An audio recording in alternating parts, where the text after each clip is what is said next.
Euh, ok, on va pouvoir commencer. Bah, écoutez, bonjour à tous. On est très heureux de vous voir si nombreux. Donc, on va commencer. Donc, bienvenue à ce 8e rendez-vous des 1 heure pour l'autonomie. Donc, qui va vous permettre aujourd'hui, tout au moins, nous l'espérons, de tout savoir. Je rajouterai quand même, ou presque, sur l'aide sociale. Encore une fois, nous avons fait en sorte de vous proposer une explication simple, pratique, sur la base d'un outil synthétique et visuel qui pourra vous être utile dans vos missions ou pratiques sur un sujet, il est vrai, qui n'est pas forcément très facile à appréhender. Donc, je vais juste vous demander encore de couper vos micros. Est-ce que je vais mettre mon casque? Je vais mettre mon casque. Faire. Hop. Donc, je poursuis. Donc, alors, pour relever ce petit challenge, nous avons fait appel à Christine Carré, qui est responsable du pôle prestations individuelles du département du Nord. Mais avant de lui laisser la parole, et comme à l'accoutumée, quelques petites informations rapides pour les nouveaux inscrits et un rappel pour les anciens. Donc, je vous rappelle que ce temps d'information est enregistré et que si vous ne souhaitez pas apparaître sur la vidéo, il vous suffit simplement de couper votre caméra. Informer les nouveaux venus que le support présenté aujourd'hui sera transmis à l'ensemble des inscrits à l'issue de la présentation, avec le lien pour accéder à l'enregistrement sur la chaîne YouTube du département, lien qui vous permet également d'accéder à l'ensemble des vidéos mises en ligne depuis la mise en place des 1 heure pour l'autonomie. Vous informer enfin que vous pouvez poser des questions dans le chat. Alors vraiment, n'hésitez pas. Nous y répondrons par contre dans un second temps via une foire aux questions qui vous sera également transmise avec le support de présentation, en général 1 semaine ou 2 après la présentation. Donc là, je vous propose de laisser donc la parole à Christine Carré, qui va vous donner des éléments d'explication sur l'aide sociale, ses conditions d'attribution, les différentes aides possibles pour les personnes âgées ou en situation de handicap, qu'elles soient à domicile, en établissement ou bien encore en accueil familial. Elle fera également un focus sur l'obligation alimentaire et le recours en récupération de l'aide sociale pour terminer sur quelques infos et liens pratiques. Donc Christine, c'est à toi, juste le temps de lancer le support. Bonjour à tous. Donc, Christine Carré, responsable du pôle prestations individuelles dans le cadre de la nouvelle organisation des services du département. Pôle qui a notamment en charge l'instruction des demandes d'admission à l'aide sociale. Ouais, oui, d'accord. J'allais dire, il est tout petit, mais je pense que impeccable. Donc, tout savoir sur l'aide sociale, ou presque, comme disait Karine. Donc, on va peut-être avancer voilà, sur les dispositions générales. Donc, on parle bien de l'aide sociale en faveur des personnes âgées et des personnes handicapées. Donc, au niveau des dispositions générales, ce qu'il est important de savoir, c'est que l'aide sociale, ce sont un ensemble de prestations qui sont régies par le Code de l'action sociale et des familles et qui sont financées par les départements. Donc, c'est une compétence départementale. Donc, dans les conditions d'attribution, vous avez notamment tout ce qui est conditions administratives d'éligibilité. Donc, c'est-à-dire des conditions de résidence, de nationalité, d'âge, de handicap, qui demeurent très généralistes. C'est pourquoi, au niveau du Code de l'action sociale et des familles, les départements ont l'obligation d'adopter un règlement départemental d'aide sociale qui va reprendre l'ensemble de ces dispositions et qui peuvent différer d'un département à l'autre puisque chaque département a la possibilité d'avoir des conditions plus favorables que la loi. Le département ne peuvent pas être plus strictes que le code, mais elles peuvent être beaucoup plus souples. Pour tout avouer, depuis ces dernières années, la tendance de l'ensemble des départements est de se conformer stricto sensu aux règles légales et réglementaires. Ce qu'il est important de savoir et de bien avoir en tête concernant l'aide sociale, c'est que l'aide sociale a différentes caractéristiques. Tout d'abord, l'aide sociale a un caractère personnel. Elle est accordée, l'admission à l'aide sociale est accordée en fonction des besoins et de la situation personnelle du demandeur au moment de la demande d'admission.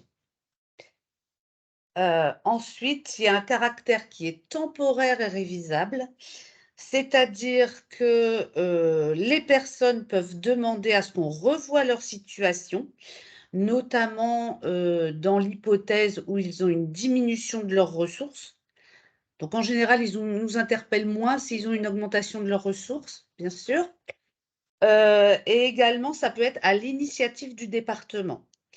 Concernant les personnes âgées, il n'y a pas de date de fin qui est annotée à l'admission d'aide sociale, mais on peut tout de même réviser de manière très régulière pour tenir compte des changements de situation. A contrario, en ce qui concerne les personnes en situation de handicap, l'admission à l'aide sociale va être conditionnée à la date d'ouverture des droits et à la date de fin de droit qui est attribuée par la MDPH. Donc là, la révision, souvent, est à minima tous les 5 ans. C'est souvent la date de notification des droits, c'est souvent 1 an, voire moins, pour tout ce qui va concerner les personnes qui sont en amendement Creton. Donc là, on révise à chaque fois. Une caractéristique très importante pour les personnes et pour leurs familles, c'est le caractère subsidiaire de l'aide sociale. L'aide sociale va intervenir après que la personne ait fait appel à ses fonds propres, à tous les dispositifs de droit commun auxquels elle peut prétendre, par exemple, l'allocation adulte handicapé, les allocations de logement, éventuellement le minimum vieillesse si la personne a des ressources en deçà du montant du minimum vieillesse. On va aussi demander à ce qu'elle fasse appel aussi, alors tout ce qui va être organisme de sécurité sociale, caisse d'allocation familiale, donc là je l'ai dit, caisse de retraite. Et également, l'aide sociale va venir après la solidarité familiale. Donc là, la solidarité familiale, on y reviendra beaucoup plus loin, c'est tout ce qu'on va appeler l'obligation alimentaire et le devoir d'assistance entre époux. Après tout cela, si les personnes n'ont toujours pas les ressources suffisantes pour être admises, pour être payants au niveau de leur établissement ou de leur accueil familial, le département va prendre en charge le coût de l'hébergement des personnes. Une autre caractéristique également que les personnes doivent avoir en tête, et souvent elles ne l'ont pas, c'est le caractère d'avance de l'aide sociale.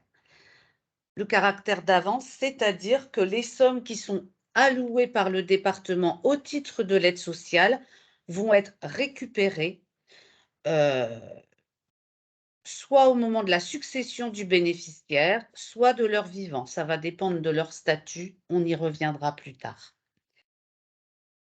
On peut passer à la deuxième. Donc là, je vais commencer à vous parler des conditions de résidence, de nationalité et de domicile de secours. Donc là, ce sont des conditions administratives d'éligibilité. Donc un premier point, c'est que la personne doit résider sur le territoire français. Très concrètement, si un Français vit en Belgique, entre dans un établissement pour personnes âgées en Belgique, elle ne pourra pas prétendre à l'aide sociale. Il faut résider sur le territoire français, donc ça, c'est la première condition. Il faut également, deuxième condition, ça c'est de nationalité, soit être français, soit être ressortissant de l'Union européenne, soit disposer d'un titre de séjour en cours de validité. Et troisième point là, important aussi, c'est pour que le département du Nord prenne en charge l'aide sociale, il faut que la personne, le demandeur, ait son domicile de secours dans le département du Nord. Alors, le domicile de secours, ça détermine uniquement le département qui va prendre en charge financièrement les frais liés à l'aide sociale.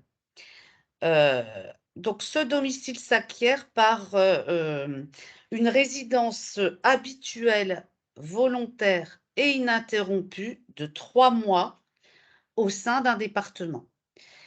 c'est-à-dire qu'une personne qui réside au jour d'aujourd'hui dans son domicile dans le département du Nord va rentrer en EHPAD dans le département du Nord, c'est le département du Nord qui prendrait en charge l'aide sociale. Mais si par exemple la personne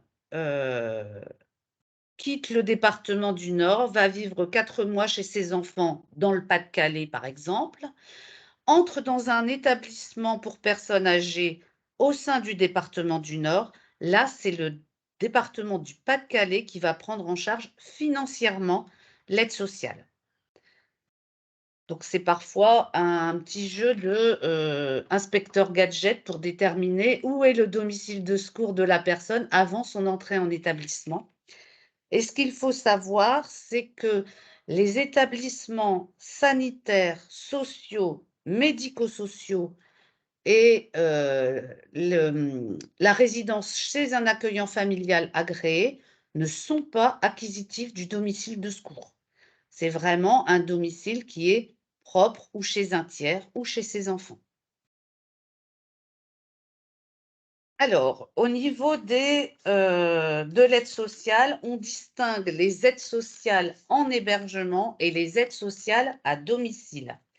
Dans les aides sociales à domicile, vous avez notamment l'aide ménagère au titre de l'aide sociale. Là, surtout ne pas confondre avec l'APA à domicile. Donc, l'aide ménagère au titre de l'aide sociale s'adresse aux personnes âgées de plus de 65 ans ou aux personnes de moins de 65 ans et qui ont un taux d'incapacité soit supérieur à 80%, soit entre 50 et 79%, avec une restriction substantielle et durable d'accès à l'emploi. Donc là, il faut vraiment que la personne ait une reconnaissance de son statut de personne handicapée délivrée par la MDPH.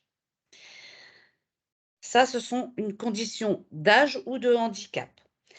Ensuite, la personne ne doit pas dépasser un certain seuil de revenus qui est déterminé dans le Code de l'action sociale et des familles, qui est notamment, il ne doit pas dépasser le montant de l'ASPA, donc le minimum vieillesse, ou de l'AH, ça dépend de son statut. Dans ce seuil de ressources sont intégrés les intérêts des placements des capitaux productifs de revenus, comme le livret A. Sont intégrés également des intérêts sur des capitaux non productifs de revenus à hauteur de 3%. Alors, les capitaux non productifs de revenus, vous aurez notamment des assurances-vie et les sommes qui sont sur les comptes courants. Donc, on va appliquer 3% d'intérêt sur ces capitaux non productifs de revenus et l'ensemble de ces ressources ne doit pas dépasser le montant de l'ASPA ou de l'AH. Sinon, c'est un rejet d'aide sociale. La personne également, le demandeur, en fait, pour prétendre à l'aide ménagère au titre de l'aide sociale, doit attester que son état de santé ne lui permet pas d'assumer les tâches ménagères. Donc là, c'est une attestation qui est délivrée par le médecin traitant et qui notamment va indiquer la limite, le nombre d'heures à effectuer au titre de l'aide ménagère. Au niveau du seuil réglementaire, la personne ne peut pas, l'aide ne peut pas être supérieure à 30 heures par mois. Donc, ce qui est quand même déjà assez conséquent. Donc, avec tout ça, la personne peut être admise à l'aide sociale. Ce qu'il faut savoir par contre, c'est que cette aide n'est pas cumulable avec l'APA à domicile ou toute autre aide similaire servie par d'autres organismes type CARSAT qui délivrent des aides ménagères. Par contre, cette aide peut être cumulable avec la PCH à domicile. Alors pourquoi l'aide ménagère ne peut pas être cumulable avec l'APA à domicile? C'est parce que dans le cadre de l'APA à domicile, il y a la possibilité de délivrer des heures d'aide ménagère si le plan d'aide le permet. Par contre, les personnes handicapées qui ont de la PCH à domicile ne peuvent pas utiliser cette PCH pour de l'aide ménagère à domicile. Ce qu'il faut également savoir, c'est que cette aide est normalement, légalement récupérable sur la succession des bénéficiaires. Néanmoins, le département du Nord a fait le choix de ne pas récupérer le montant des aides allouées à la succession du bénéficiaire. Donc là, c'est un peu plus favorable que les dispositions légales et réglementaires. Une autre aide aussi à domicile, ce sont les frais de repas à domicile. Donc, au niveau des frais de repas, vous avez les mêmes conditions d'âge et de handicap, le même niveau de ressources que pour l'aide ménagère au titre de l'aide sociale. Il faut également que les personnes attestent qu'ils ne peuvent pas eux-mêmes faire leur repas à domicile. Donc là, c'est aussi un certificat médical qui atteste de l'état de santé. Les personnes, s'ils réunissent toutes ces conditions, peuvent être admises au titre de l'aide sociale pour les frais de repas et dans ce cas-là, elles s'acquittent, d'un montant forfaitaire à hauteur de 1,97 € par repas fourni. Cette aide est cumulable avec l'APA à domicile pour les personnes âgées, avec l'allocation de compensation tierce personne, donc la CTP, avec la PCH à domicile et également avec l'aide ménagère. Et comme pour l'aide ménagère au titre de l'aide sociale, le département a fait le choix de ne pas récupérer les sommes avancées lors de la succession des bénéficiaires. Donc là, il n'y a pas de recours en récupération de l'aide sociale pour cette aide. Alors, l'aide sociale en accueil familial, donc là, c'est ce qu'on appelle une aide sociale en hébergement, avec des spécificités très particulières liées à cette activité. Donc, vous avez également différentes conditions d'âge et de handicap. Donc, pour les personnes âgées, il faut avoir soit plus de 65 ans ou plus de 60 ans avec une inaptitude au travail. Et pour les personnes de moins de 60 ans, il faut qu'elles aient une reconnaissance de leur statut de personne handicapée et que, notamment, elles aient soit un taux d'incapacité supérieur à 80%, soit entre 50 et 79% avec une RSDAE. Une autre condition également pour les personnes handicapées qui souhaiteraient entrer en accueil familial, elles ne doivent pas avoir une orientation médico-sociale en masse. Donc là, c'est une disposition légale parce que, en fait, le législateur a estimé que les personnes qui étaient orientées en masse, donc, devaient vraiment avoir un accueil quasiment sanitaire, enfin même sanitaire, donc ne pouvaient pas relever de l'accueil familial. Au niveau des ressources, ben, ils ne doivent pas avoir les ressources suffisantes pour pouvoir payer sur leurs fonds propres l'accueillant familial. Un autre point également très important, la personne doit être hébergée chez un accueillant familial qui est agréé par le département, là, qui est connu du département. Et également, ils doivent avoir signé un contrat d'accueil au plus tard le jour de l'entrée en famille d'accueil.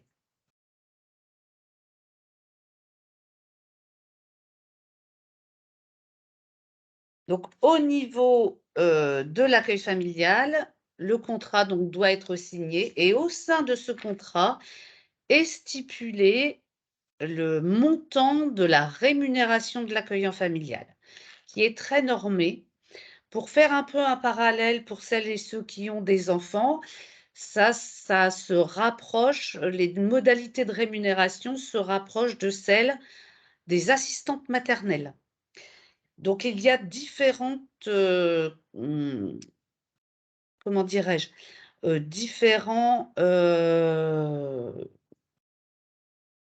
ne Indemnité. trouve pas le mot, différents modules dans voilà, différents modules dans la rémunération des accueillants familiaux.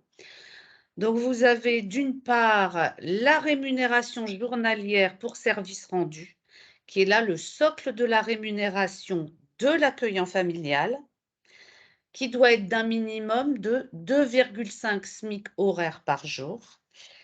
Le Code de l'action sociale et des familles ne met aucun plafond.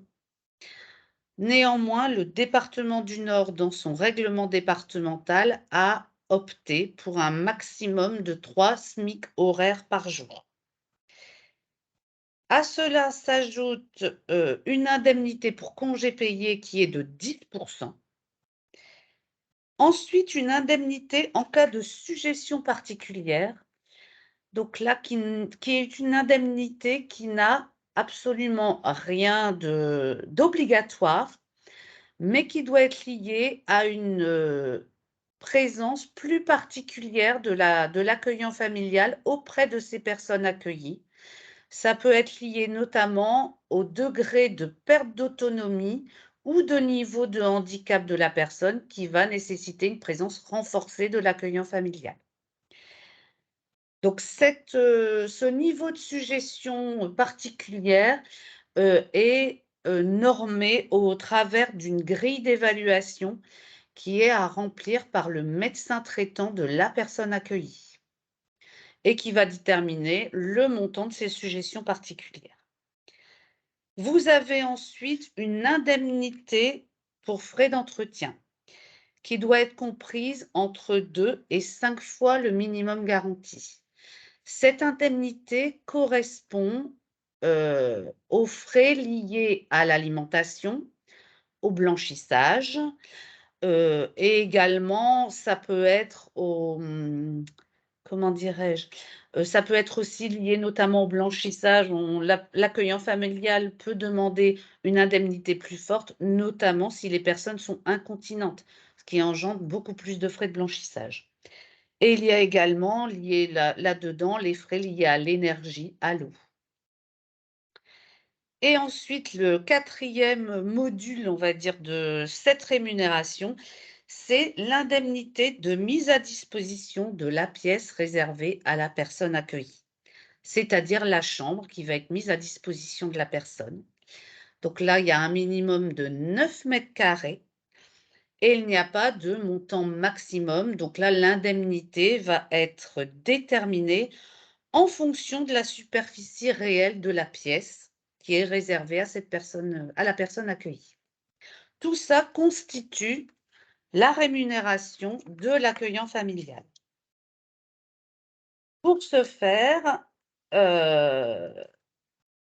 dans ce cadre, dans le cadre de l'aide sociale, la personne qui est admise à l'aide sociale doit reverser 90% de ses ressources et l'intégralité de son allocation de logement, puisqu'elle peut prétendre à l'allocation de logement auprès de la CAF.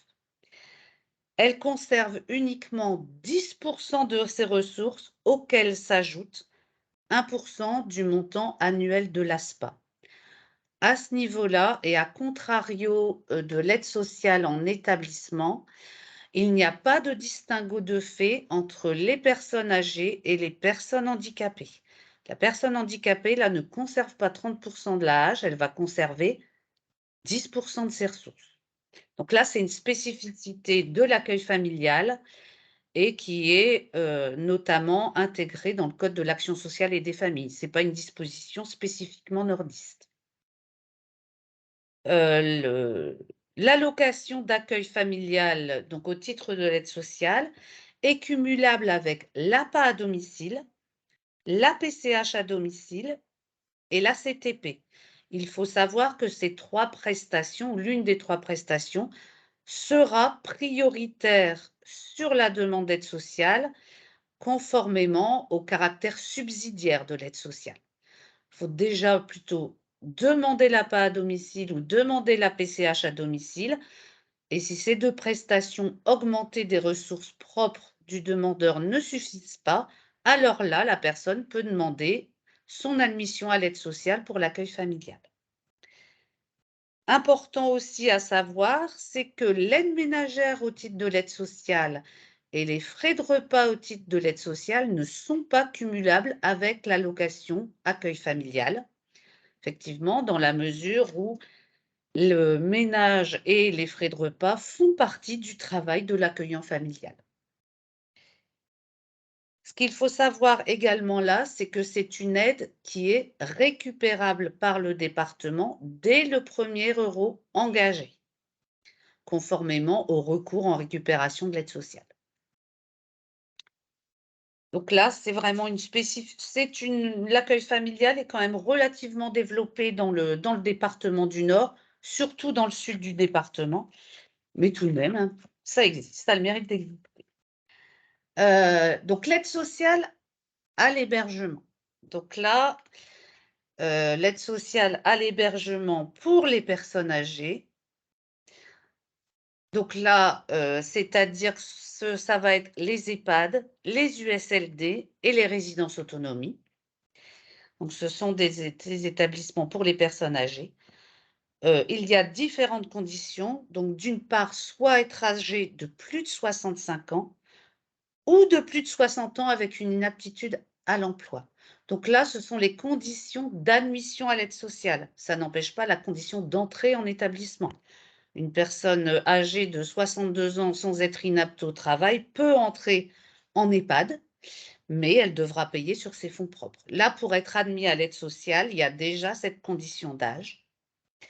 Ensuite, une deuxième condition, c'est qu'il faut être hébergé dans un établissement qui est habilité à recevoir des bénéficiaires de l'aide sociale.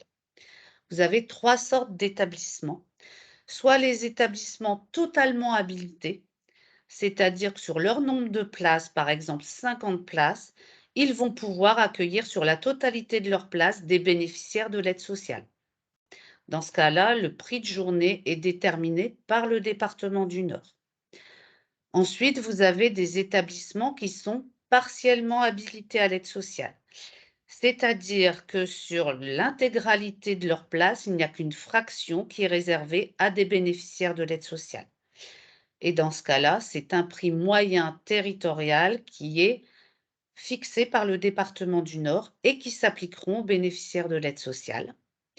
Et enfin, vous avez des établissements qui ne sont pas habilités à l'aide sociale et donc dans lequel la personne doit payer sur ses fonds propres le coût de son hébergement. Donc majoritairement, ce sont des établissements à but privé, à but lucratif, type Orpea. Donc voilà, donc il faut bien que les personnes se renseignent avant de rentrer en établissement si elles n'ont pas les moyens de payer, que l'établissement est bien habilité à l'aide sociale et surtout qu'il reste des places habilitées à l'aide sociale. La personne, en fait, au niveau de la date de prise en charge, la personne peut être prise en charge dès la date d'entrée en établissement si le dossier a été constitué auprès du CCAS dans les 2 mois suivant l'entrée en établissement et on rajoute 2 mois supplémentaires. Si la personne ou son représentant légal tarde beaucoup trop à faire la demande d'aide sociale, il y aura une période qui ne sera pas couverte par l'aide sociale. Ensuite, la personne doit participer à ses frais d'hébergement en reversant 90% de ses ressources, 100% de son allocation de logement. Et là va intervenir l'obligation alimentaire. Donc, les ascendants, les descendants, les gendres et belles-filles, donc j'y reviendrai un petit peu après, vont participer aux frais d'hébergement de leurs parents dans le cadre de la solidarité familiale.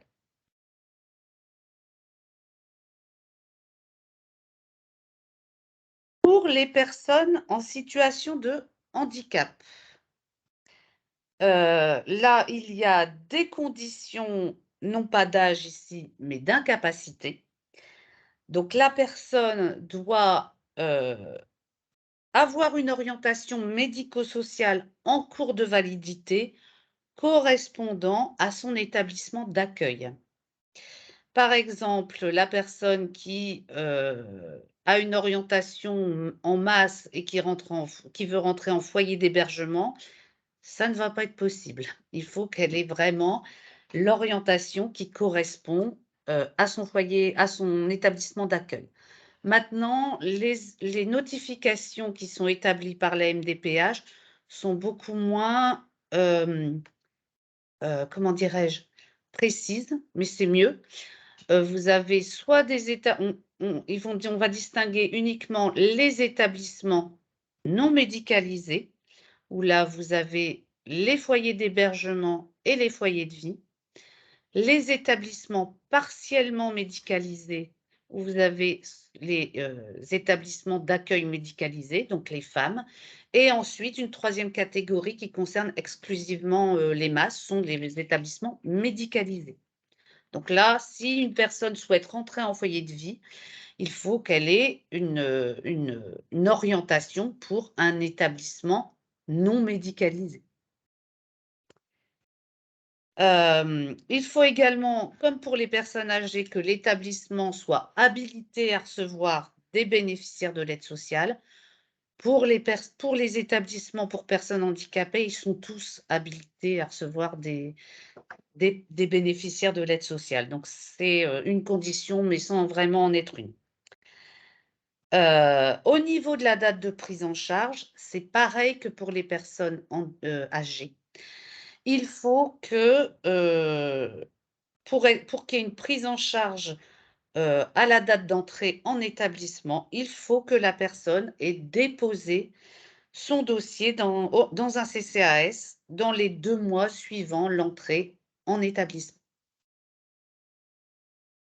Au niveau de la participation, la personne va contribuer, heu, de manière journalière à ses frais d'accueil par une contribution qui est fixée par le département du Nord et par un arrêté.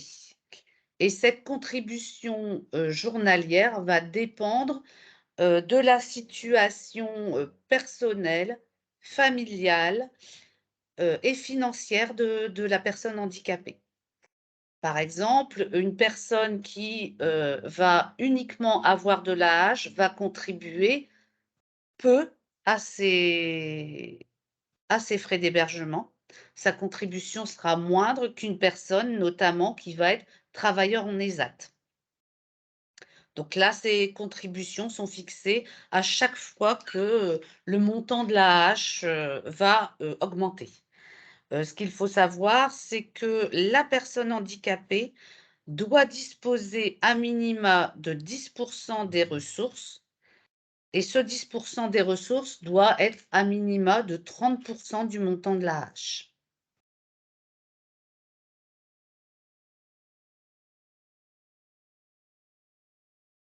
Bah, voilà, là, c'est ce qu'on a dit au niveau du reste à vivre. Donc, Karine vous a indiqué le montant de l'AAH au jour d'aujourd'hui et le montant de l'ASPA au jour d'aujourd'hui.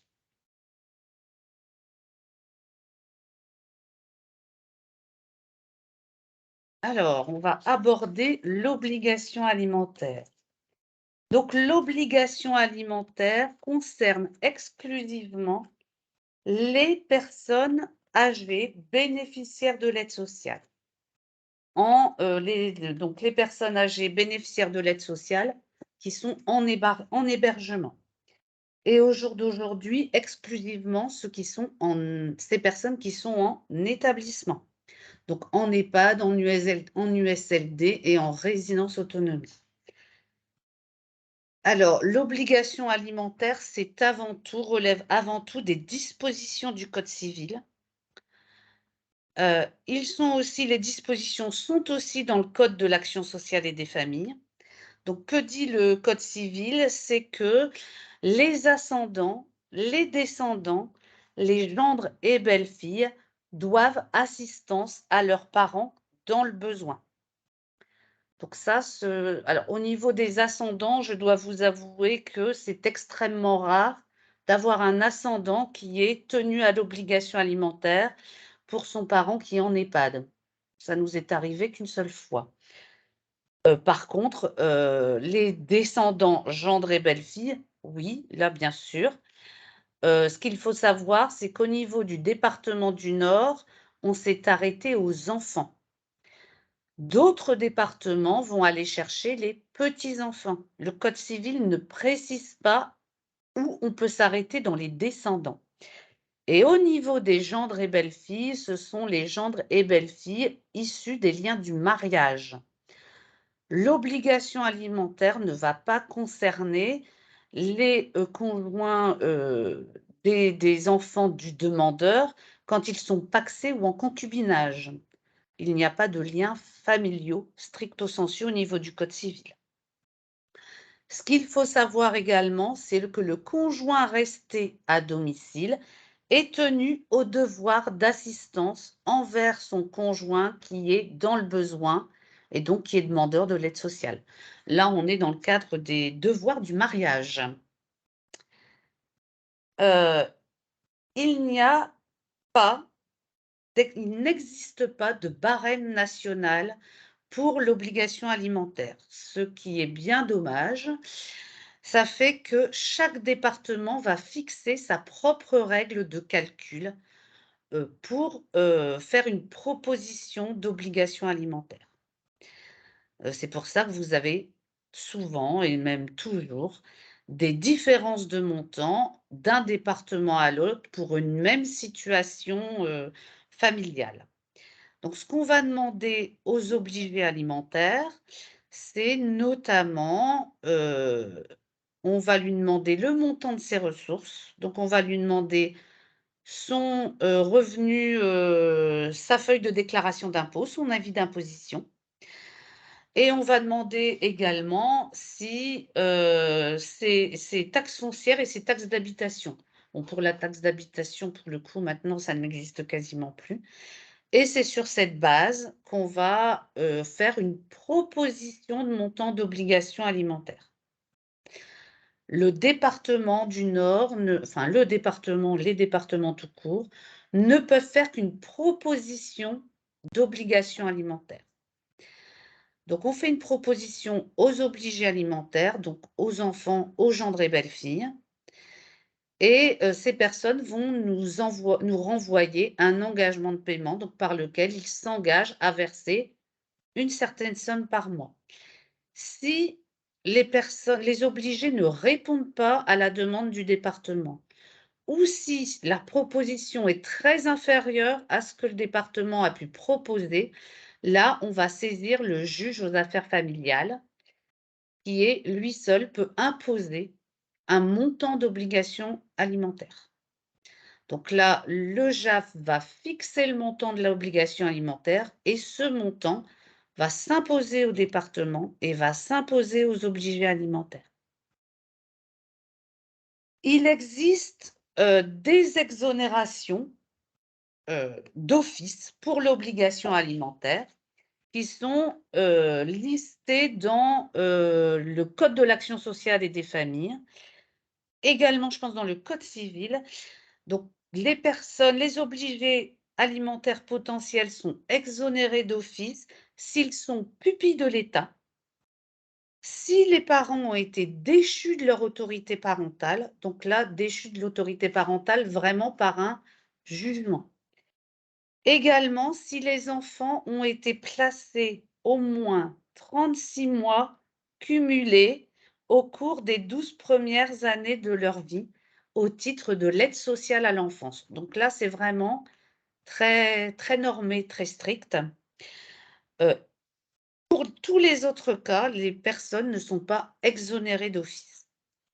Bien sûr, on va tenir compte parfois, au vu de justificatifs produits par l'obligé alimentaire, on peut les exonérer à titre dérogatoire. Par exemple, la personne va nous dire qu'elle a été placée au titre de l'aide sociale à l'enfance, mais pas avant ses 12 ans. Elle va être placée à 14 ans jusqu'à sa majorité. On va je dirais, l'exonérer nous-mêmes à l'interne, si je puis dire. On n'ira pas devant le juge aux affaires familiales parce que le juge aux affaires familiales, c'est très bien qu'il va l'exonérer parce qu'il a été placé au titre de l'aide sociale à l'enfance.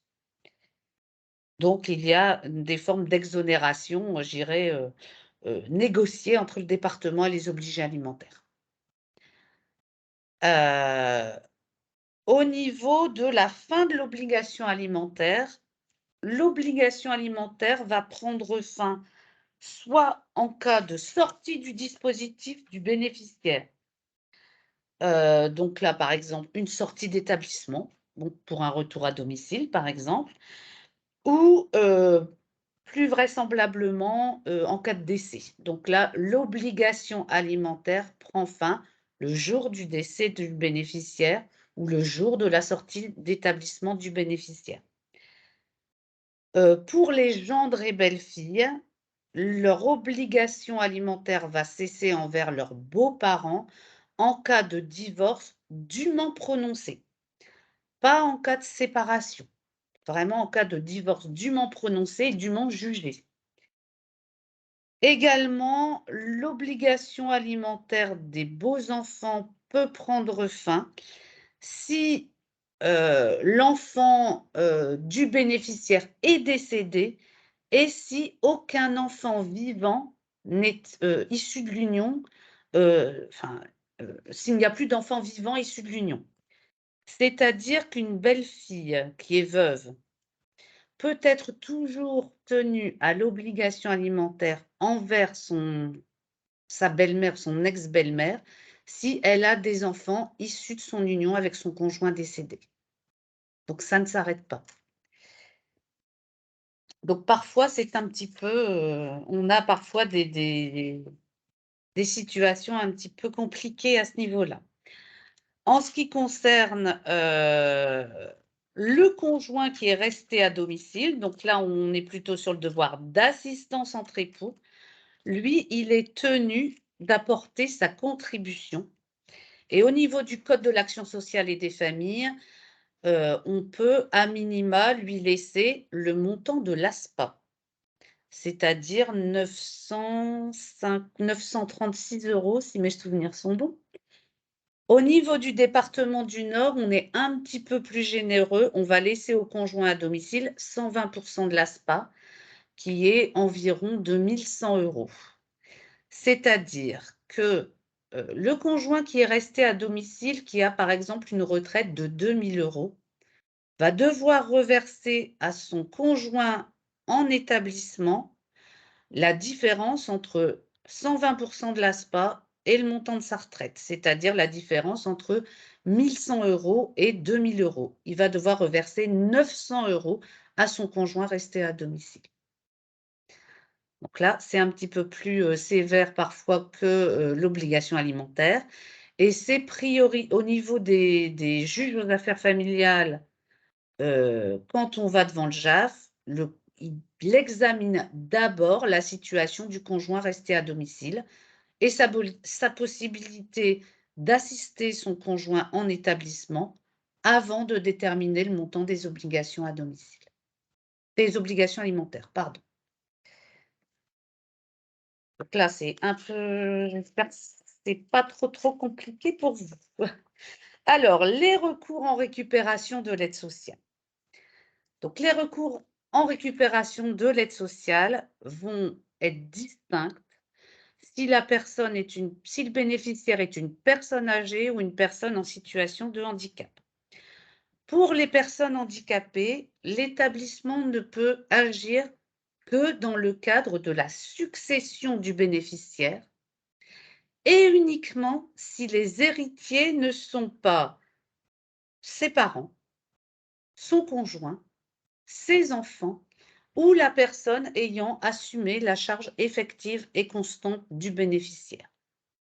Donc c'est un concept suffisamment flou pour que souvent il y ait des contentieux qui se règlent devant le tribunal de grande instance. Parce que le département ne peut pas juger, ne se donne pas le droit de juger qu'un frère, une sœur qui a été voir son frère handicapé en établissement tous les week-ends, a effectivement assumé la charge effective et constante du bénéficiaire. On laisse au magistrat le soin d'arbitrer sur cette question. Donc, en gros, on récupère de manière beaucoup moins élargie sur les successions des personnes handicapées. Par contre, pour tout ce qui va être personnes âgées, là, on peut agir soit du vivant du bénéficiaire de l'aide sociale, soit au moment de sa succession. Par exemple, si le bénéficiaire de l'aide sociale est revenu à meilleure fortune, c'est-à-dire que la personne a gagné au loto, la personne a hérité d'une sœur, d'un oncle d'Amérique, etc. Là, il y a un retour à meilleure fortune. La personne peut devenir résident payant de l'établissement où elle est accueillie et on va récupérer de son vivant les sommes avancées au titre de l'aide sociale. On peut agir également sur le donataire. Donc là, au niveau de la donation, on peut agir sur les montants qui ont été donnés par une personne âgée à ses enfants dans les 10 ans précédant son admission à l'aide sociale ou durant son admission à l'aide sociale. Là, c'était une volonté du législateur pour que les personnes n'organisent pas leur impécuniosité et soient à la charge de la solidarité départementale. Donc, je m'explique, la personne âgée a une maison, la vend, va distribuer les montants de son patrimoine à ses enfants ou à ses petits-enfants et va solliciter, dans les mois ou dans les années qui suivent, va solliciter l'aide sociale lors de son entrée en EHPAD. Là, on va aller chercher le montant des donations effectuées auprès des donataires. Donc, c'est parfois 10 ans, c'est très, très, très long. Et ce sont les dispositions du Code de l'action sociale et des familles. On peut également récupérer auprès du légataire. Donc, quand il y a eu un legs de fait, on va, au moment de la succession, aller récupérer auprès du légataire. Et au moment de la succession, on va aller chercher le montant de notre créance départementale. Donc là, on va l'expliquer dans la slide précédente un peu plus en détail. Et également, à titre subsidiaire, donc quand tout ça, on n'a pas réussi à récupérer ce qu'on a avancé au titre de l'aide sociale, on peut aller récupérer contre le bénéficiaire d'un contrat d'assurance vie pour toutes les primes versées après 70 ans. Donc, en fait, après 70 ans, si vous êtes bénéficiaire de l'aide sociale, c'est plus la peine de verser des primes d'assurance vie. Le département va récupérer le montant de ces primes. Donc, au niveau de la créance de l'aide sociale, comment on la calcule? Donc, la créance de l'aide sociale, elle est calculée sur la base des frais engagés par le département, c'est-à-dire le montant des frais d'hébergement et de dépendance, donc versés à l'établissement. Donc, de ces dépenses, on va déduire les montants reversés par le bénéficiaire de l'aide sociale, donc les 90% des ressources et le montant des allocations familiales. Et on va également déduire de ces dépenses les montants qui ont été récupérés auprès des obligés alimentaires. Ça nous donne un montant de créance d'aide sociale et ça, on va aller la récupérer, alors majoritairement lors de la succession du bénéficiaire auprès du notaire en charge de la succession. Le département ne va agir que sur le montant de l'actif net successoral. C'est-à-dire, l'actif net successoral est déterminé après que le notaire ait fait la balance entre son passif et son actif. Par exemple, si le montant de l'actif net successoral est de 30 000 € et la créance départementale est de 50 000 €, on va récupérer l'intégralité de l'actif net successoral Les héritiers n'hériteront de rien du tout. Par contre, on n'ira pas demander aux héritiers euh, la fraction de ce qui nous manque pour aller récupérer de l'aide sociale. On ne va pas aller demander aux héritiers les 20 000 ou 30 000 euros qui nous manquent. On a perdu le montant, un bout du montant de la créance d'aide sociale. Si le montant de l'actif net successoral est de 100 000 euros, que notre créance est de 70 000 euros, on va prendre sur l'actif net successoral les 70 000 euros et les héritiers vont se partager le reste de l'héritage, donc les 30 000 euros restants. Le département dispose de 5 ans à compter de la date du décès pour récupérer sa créance d'aide sociale.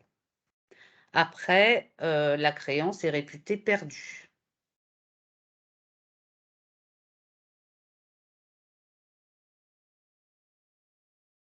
Alors, au niveau des dossiers d'aide sociale, donc où se procurer le dossier d'aide sociale? Donc, auprès du CCAS, du domicile de secours du demandeur ou du lieu de résidence du demandeur.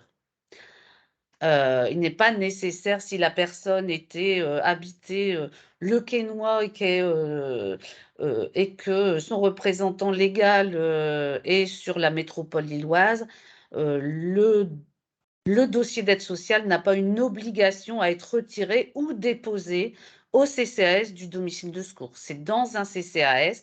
Par contre, il est impératif que la demande d'aide sociale passe par un CCAS. Il nous faut impérativement le tampon et la signature du CCAS. Le CCAS dispose d'un mois pour retourner le dossier de demande au département du Nord. Il n'y a absolument aucun impératif à ce que le dossier soit complet. Et majoritairement, il n'est pas complet parce que les CCAS n'arrivent pas à obtenir l'intégralité des pièces qui sont demandées. Auquel cas, c'est le département qui va se charger de récupérer les pièces qui lui sont nécessaires pour instruire la demande.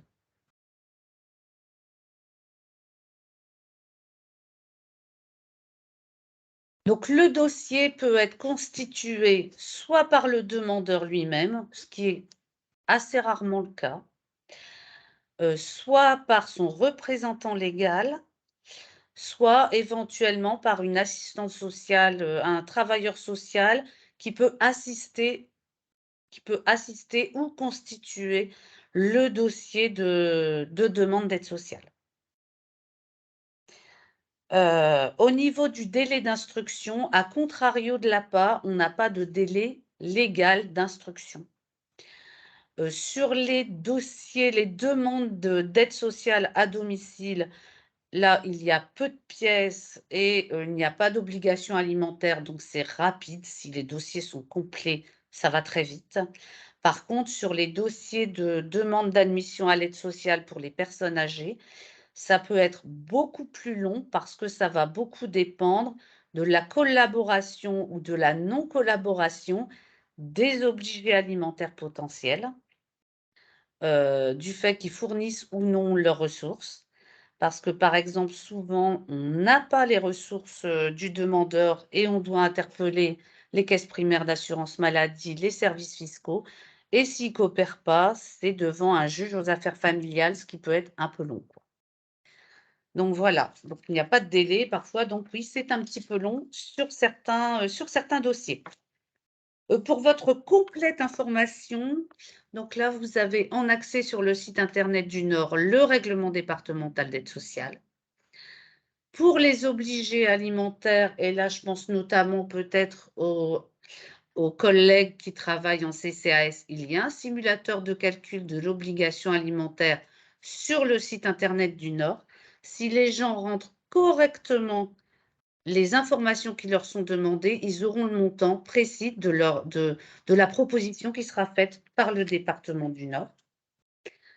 Vous avez également le portail de la CNSA qui est très très bien puisque vous avez notamment un simulateur de calcul du coût d'un établissement. Donc le reste à charge pour les demandeurs dans un établissement très précis, vous avez les établissements de la France entière. Donc ça, c'est très, très intéressant. Et enfin, l'annuaire de PAPH via Trajectoire, où là, vous avez les établissements et les personnes peuvent déposer une demande pour rentrer en EHPAD. Donc voilà. Après, pour tout ce qui est question sur l'aide sociale, ce sera plutôt le formulaire de contact dans un premier temps de la page d'accueil du site internet du Nord. Donc là, on vous répond, il n'y a aucun problème. Pour l'instant, au niveau de la plateforme que vous connaissez peut-être, les agents ne sont pas encore formés pour répondre à l'aide sociale. Donc, c'est mieux par la page d'accueil du site lenord.fr ou si vous avez, pour les collègues qui travaillent dans les CCAS, ils connaissent les instructeurs de leur territoire. Voilà, j'espère que je ne vous ai pas perdu, que j'ai pu répondre à certaines de vos interrogations. Mais n'hésitez pas, si vous souhaitez d'autres informations, à interpeller sur le site contactlenord.fr. Je vous remercie et je vous souhaite une excellente journée. Écoute, un grand merci Je suis à pile dans l'heure, Christine. pile dans l'heure. Oui, oui, le défi est, est relevé. Oui. Donc, vraiment, merci pour toutes ces explications, Christine. Bah, j'irai pas jusqu'à espérer que l'aide sociale n'a plus de secret pour toutes les personnes qui t'ont écouté, mais j'espère tout au moins qu'elle paraît un petit peu plus accessible. C'est pas simple dans l'absolu. Donc, j'espère que vous avez pu poser beaucoup de questions. En étant en visio, je ne peux pas les voir, mais en tout cas, on prendra vraiment un temps pour vous répondre. Juste vous dire que le prochain rendez-vous des 1 heure pour l'autonomie, c'est dans 15 jours, le 13 décembre, du fait des vacances de fin d'année. Donc, on s'intéressera là à l'évaluation des besoins d'une personne âgée dans le cadre d'une demande d'aide à l'autonomie, tant via la complétude du dossier de demande d'aide que de l'évaluation de ses besoins par un évaluateur médico-social de l'APA dans le cadre de la visite à domicile.